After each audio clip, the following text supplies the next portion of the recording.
ఇక గత 5 years జరిగిన దారుణాలు నేను కళ్ళారా చూశా. నా మీద 18 కేసులు పెట్టారు.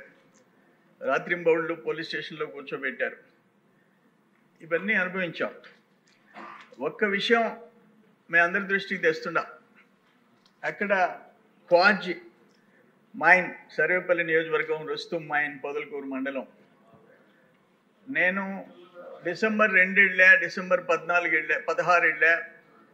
దాదాపు 14 హిటాచీలు, 30 డంపర్లు పనిచేస్తున్నాయి.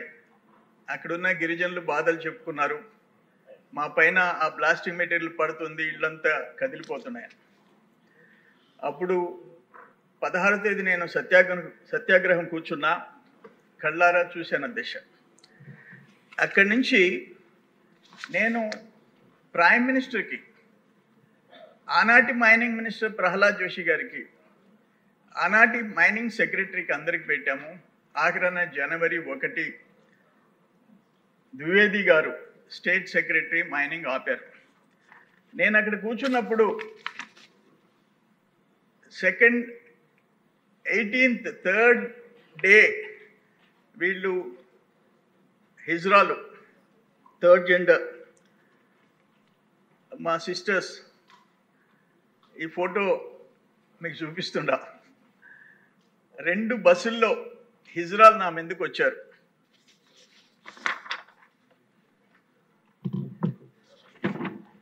తర్వాత మా వాళ్ళు ఒక 400 మంది, 2 బస్సుల్లో హిజ్రాలు, 2 బస్సుల్లో రౌడీలు, 400-500 మంది మా వాళ్ళు ఉండేందువల్ల భయపడి ఆఖరాన్ని నాకు ముద్దులు పెట్టి వెళ్ళిపోయినారు. ఎవరు? మా సిస్టర్స్. అదిశ 17వ తేదీ మేము ఆ రుస్తుం మైన్లో పబ్లిక్గా మెట్ట మధ్యాహ్నం గోడౌన్లో ఉన్న బ్లాస్టింగ్ మెటీరియల్, హోమ్ మినిస్టర్ గారు చూడాల, ఈ బ్లాస్టింగ్ మెటీరియల్ ఒక గోడౌన్ నిండా ఇల్లీగల్గా ఉంటే అవి మీడియాకి చూపించాం. మెయిల్లు పెట్టి ప్రైమ్ మినిస్టర్ నుంచి, సెంట్రల్ మినిస్టర్స్ దగ్గర నుంచి chief secretary, DGP, DMG, collector, ఎస్పీకి పెట్టాం. ఒక్కరు యాక్షన్ తీసుకోలే. నన్ను లిఫ్ట్ చేశారు, అక్కడున్న స్టాక్ ఎత్తేసారు.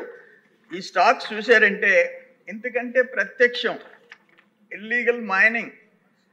పోలీసులు ఆ హిజ్రాలకి సపోర్ట్గా ఉండి, నేను అక్కడ నైట్ ఆ ఫారెస్ట్ ఏరియాలో ఉన్న టెంట్ జనరేటర్ మీద నడుస్తుంటే అవి తీసేయమని చెప్పి హిజ్రాల్ని 2 బస్సుల్లో ముందు పంపించి వెనక పోలీసులు వచ్చారు. అధ్యక్ష, అటువంటి దారుణాలు జరిగాయి. ఆఖరణ భీష్ముడిగా భావించినట్టున్నారు. ఆఖరణ ఆ కలెక్టర్ గారు ఈరోజు ఎంత మౌనంగా ఉండిపోయినా అంటే, నేను చెప్తుంటే, సార్ నేను యంగ్ ఆఫీసర్ సార్ అన్నాడు. నువ్వు యంగ్ ఆఫీసర్ అయితే డైనమిక్ ఉండవయ్యా, ఇంత ఘోరాలు జరుగుతుంటే, ఇల్లీగల్ మైనింగ్ జరుగుతుంటే మీరు ఏం చేస్తున్నారు అని చెప్పి అడిగా. ఇప్పుడు ఆయన ఐజీ రిజిస్ట్రేషన్స్ అక్కడ ఏం చేస్తున్నాడో నాకు తెలియదు.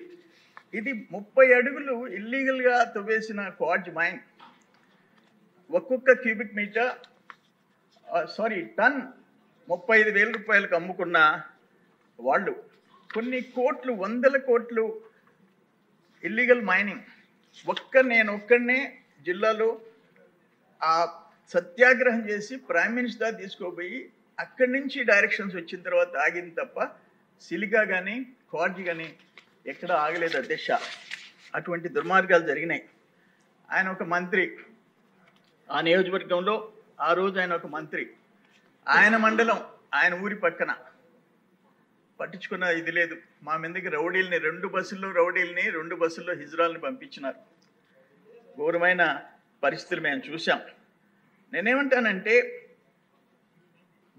సొంత చిన్నాన్ని గొడ్డలతో నరికి గుండెపోటు అని చెప్పిన ఆనాటి వ్యక్తి. అవన్నీ నారాసుర చరిత్రను రాసి నమ్మి ఆయన అధికారంలోకి వచ్చే అవకాశం వచ్చింది. చంద్రబాబు నాయుడు గారి దొడ్లో పింక్ డైమండ్ ఉంది. నేను అందుకే అప్పుడప్పుడు చెప్తుంటా, ఒక రకంగా మా నాయకుడు సాఫ్ట్గా పోవటం, ఆ రోజు ఒక ఎస్పీని పంపించి, ఒక ఐపీఎస్ ఆఫీసర్ని పంపించి పట్టుకొని వచ్చి ఎక్కడుందో చూపించు పింక్ డైమండ్, లేకపోతే ఎత్తి లోపలేసు. ఆఖరణ ఆడ ధర్మారెడ్డి అసలు పింక్ డైమండ్ అనేది లేదని చెప్పింది విన్నాం. వివేకానంద రెడ్డిని మర్డర్ చేసి ఈ రోజుకి ఆయన కుమార్తె, మీ చెల్లెలు, ఆయన చెల్లెలు ఢిల్లీ దాకా కోర్టు చుట్టూ తిరగాల్సిన పరిస్థితి ఏర్పడింది. ఇద్దరు చెల్లెళ్ళు ఉంటే ఇద్దరు చెల్లెళ్ళు మాకు న్యాయం చేయండి, మాకు రక్షణ కల్పించండి. ఒక సొంత చెల్లెలు, ఒక చిన్నాన్న కూతురు. ఇటువంటి పరిస్థితుల్లో ఇంకా 5 సంవత్సరాల్లో రాష్ట్రంలో ప్రజలకు రక్షణ కలిగిద్దని ఎట్ట ఊహించగలం? కానీ ఇంత దారుణాలు చేస్తారని చెప్పేసి మనం ఎప్పుడు చూడలే. ఇప్పుడు మా దగ్గర వెంకటాచలం సర్వేపల్లి కాన్స్టిట్యున్సీలో ఒక సబ్ ఇన్స్పెక్టర్ ఒక ఉదయగిరి నారాయణని లాకప్ డెత్ చేస్తే నేను ఢిల్లీకి పోయి ఎస్సీ కమిషన్ వాళ్ళు తీసుకొని వచ్చి అక్కడ ఆ భార్య ఈరోజు ఉద్యోగం చేస్తుంది. కరుణాకర్ ఆత్మహత్య చేసుకొని లెటర్ రాసి కావల్లో చనిపోతే నేను ఎస్సీ కమిషన్కి రిప్రజెంట్ చేసి ఈరోజు అమ్మాయి ఉద్యోగం చేస్తుంది. ఆ కరుణాకర్ ఆత్మహత్య చేసుకున్నప్పుడు లెటర్ రాసి వైసీపీ నాయకుల పేర్లు చెప్పి చనిపోతే ఆ భార్యని పరామర్శించేదానికి మా యువ నాయకుడు లోకేష్ బాబు గారు వస్తే మేమందరం ఆయనతో కూడా రోడ్లో నడిచిపోయినామని మా అందరి మీద కేసులు పెట్టే పరిస్థితి వచ్చింది అధ్యక్ష.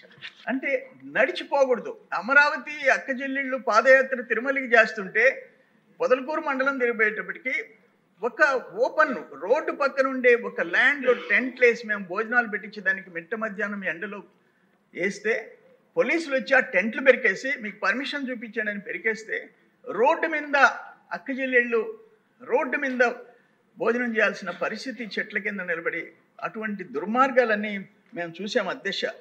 ఇది ఒకసారి ఒక ఇల్లీగల్ మైనింగ్లో, ఇంకొకటి గ్రావెల్, సర్వేపల్లి రిజర్వాయర్లో విపరీతంగా గ్రావెల్ ఎత్తేస్తున్నారు వితౌట్ పర్మిట్. మా వాళ్ళు 10 మంది పోయి ఆ మెజర్ చేసి దానికి ఎంత లోతు ఎంతని టేప్ ఎత్తుకోపోతే వాళ్ళ మీద దాడి చేసి వాళ్ళ మీద రౌడీ షీట్లు ఓపెన్ చేసిన పరిస్థితి. ఆఖరాన మేము సమాచార చట్టం కింద ఆర్టీఐ కింద పెడితే ఎవరి మీద ఉండే పర్మిట్లు? మాగుంట శ్రీనివాసురెడ్డి ఒంగోలు ఎంపీ మీద కూడా పర్మిట్లు తీసుకొని ఆయన ఫోర్జరీ సంతకాలు పెడితే ఈరోజు విచారణ జరుగుతుంది అధ్యక్ష. ఇటువంటి